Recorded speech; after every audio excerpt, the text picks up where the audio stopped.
Do you find yourself easily getting bored in relationships or friendships? Are you that kind of person that you're just like, oh, I beg, who's next?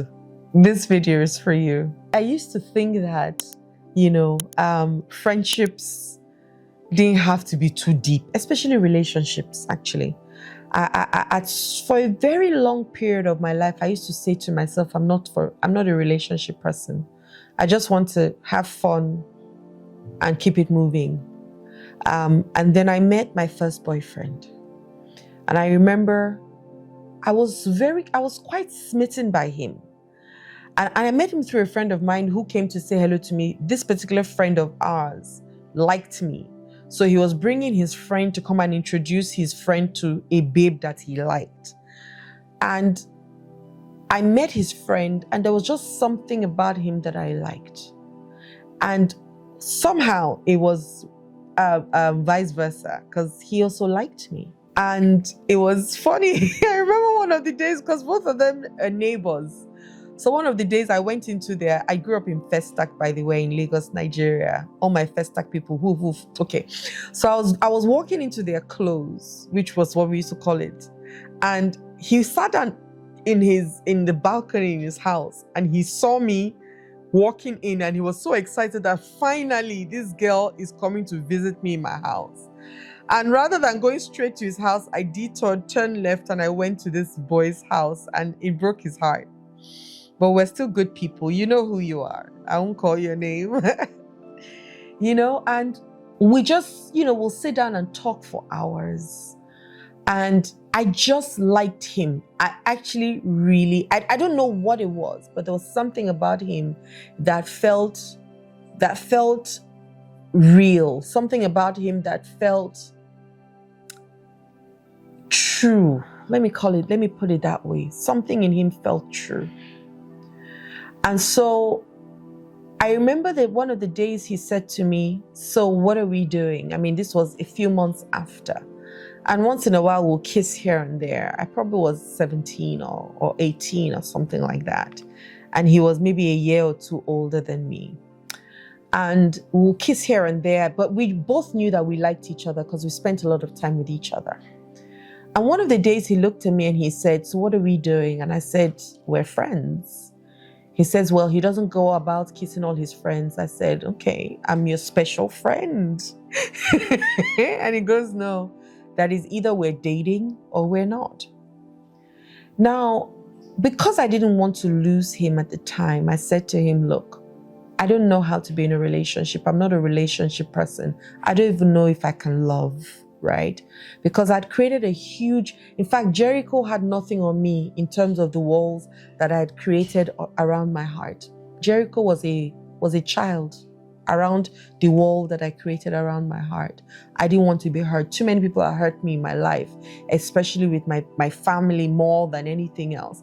And some guy that I met before this guy that I liked just upped and he left and he didn't say bye. So I was just like, done. I'm done. I'm not even going to do that. And so I said to him, I don't have the capacity to be in a relationship. I don't have the capacity to be your girlfriend. And he said, so what do you have to bring to the table? I said 30%. And he looked at me and said, okay, bring that. I'll bring 70. And let's see whether this relationship will work. I'm so happy that I brought the 30 that I had, because he taught me how to love, right? He taught me. And he probably was the first boy that I ever really loved. And if I really want to be very honest with myself, he's somebody that I would never forget, because of how he taught me how to love.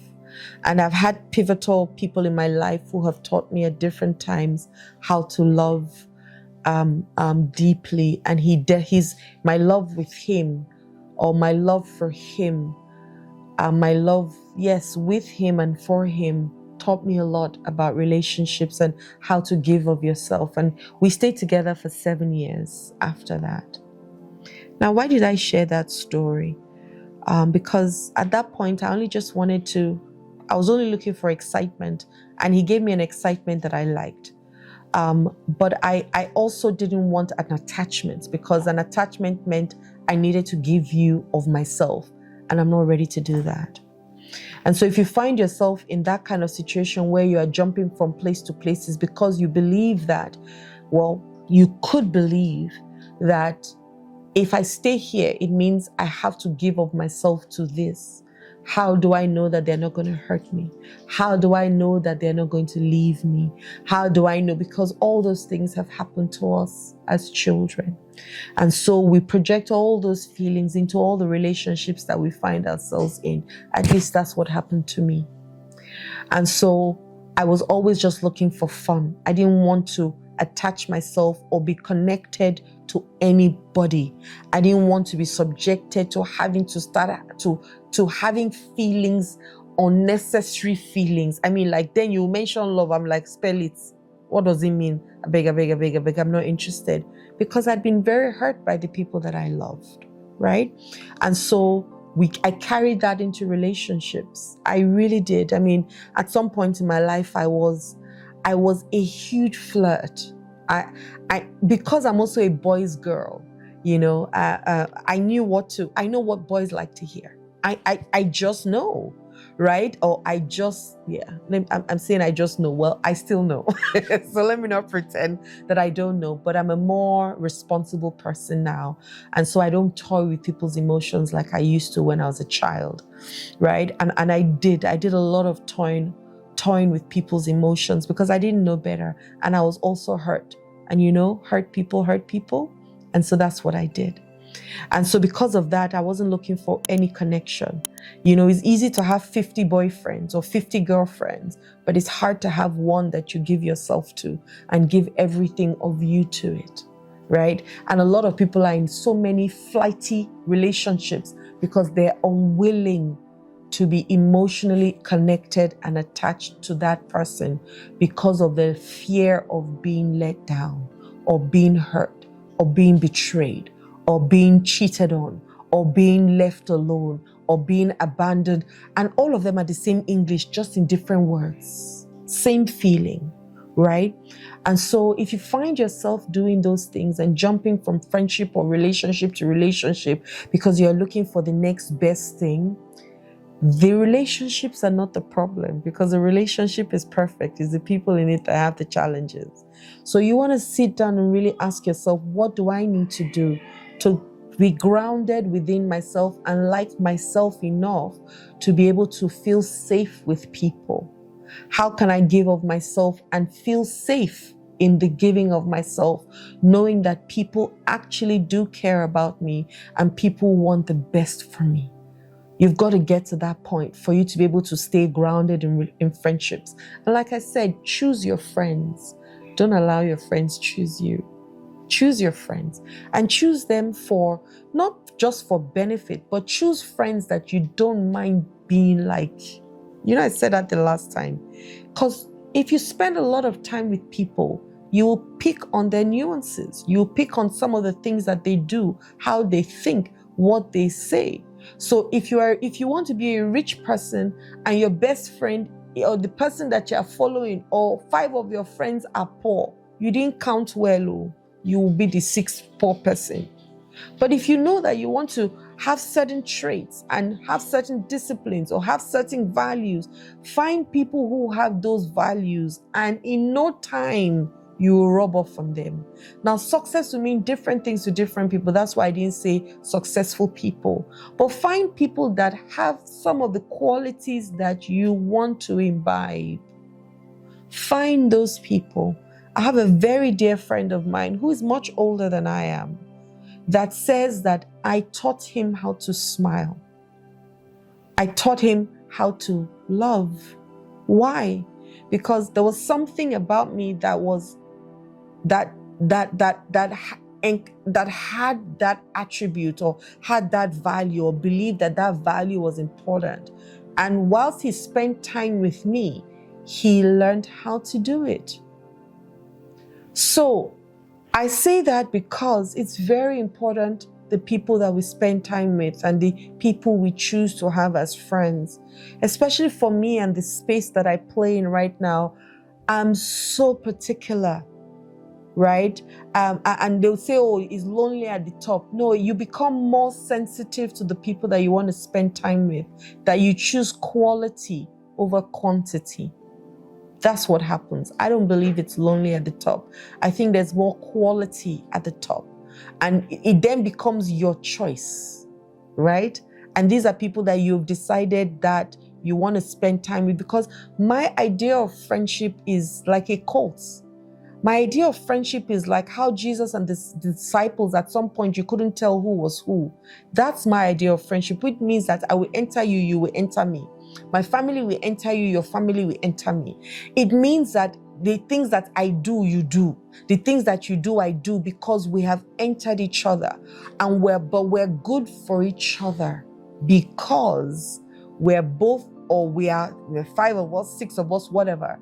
There's something special that we have formed, which could be a village, we could be a nation, whatever you call it. But you just know that I'm safe with you, my children are safe with you, your children are safe with me. That's my idea of friendship right now: safety and trust and building, consistent building up of each other. Because they say iron sharpens iron. If an iron spends time with wood, in no time, that iron will never know how to cut anything. At a point, the iron will forget that is an iron. That's what's going to happen, because you will then be watering down who you really are. So choose your friends wisely, guys. Choose your friends wisely, okay? Mindfulness is so good to help you to get into yourself. Breathwork, I mentioned it earlier on. Find things that can calm you down. Find things that, because I'm thinking about how you can now grow yourself to become a more centered person, right?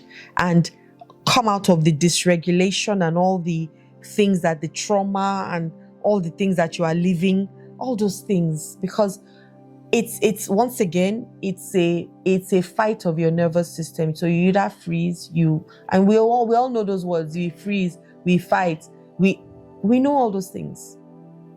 We flight for some people, and some people, they are fixers. They just want to keep fixing. Calm down. You're not Jesus. And they say, don't be El Shaddai, else you shall die. Just relax, guys. Okay? So choose your friends wisely. But you can only choose your friends to the extent at which you have become. And I like always saying that, because it starts with you first. If you are a decent, disciplined person, you will most likely connect to a decent, disciplined person. If you're a procrastinator and you're somebody who just likes to gossip, you would attract somebody who likes to gossip. So for you to find, if you're somebody who is always running away from friendships and you cannot connect, you will attract somebody who will do the same. And half of the time you will think it's the other person that is doing it, but you are doing it as well.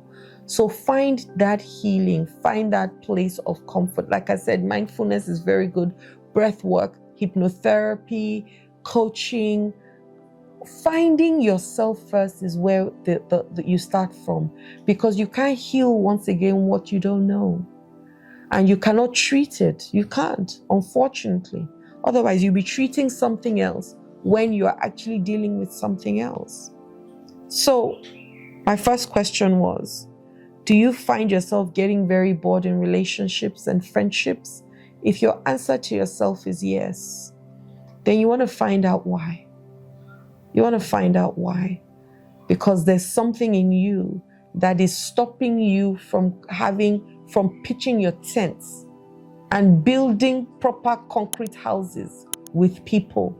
Because what if is a question that you're consistently asking, and they're all negative. What if he leaves me? What if she leaves me?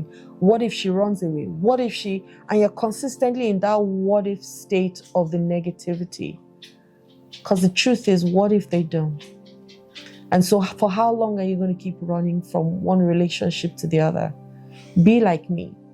Give 30% and receive 70% and learn how to love. Okay? Hi there. My name is Adiola Kingsley James. I hope that the videos that I've been creating are really, really helping you. Don't forget, subscribe, like, and turn on your notification bells. I look forward to hearing from you. If you have questions, send them to me. If you have challenges, send them to me. The reason why I exist is to help you, right? To live a better life. So don't be shy. Don't feel like you're bothering me or disturbing me. Send me DMs, send me messages so that we can reach out to you in return and help you through this process of life, because life is lifing for us all. Yes? Let me be your sister in the journey. Have a wonderful day. Love and light.